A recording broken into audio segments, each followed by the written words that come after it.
Gates open, they're up and racing. That is favorite draws for your lead. Bangge moving up to take second. Running by the rail is Power Gear, followed by the top favorite Tayuman running in fourth.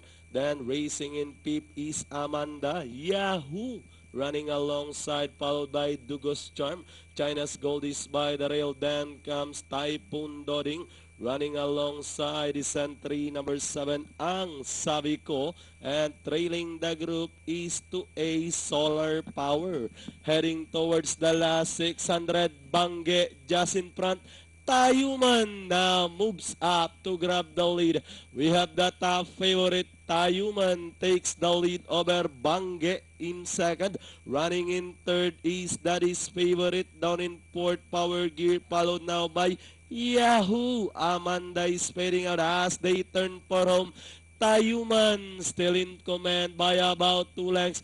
Bangge remains in second. That is favorite. Yahoo! Moving up by the rail with the last 200 meters more to run. Tayuman with Jackie Jesse Biguse, who's still with a double wrap in front and this time pushing towards the wire.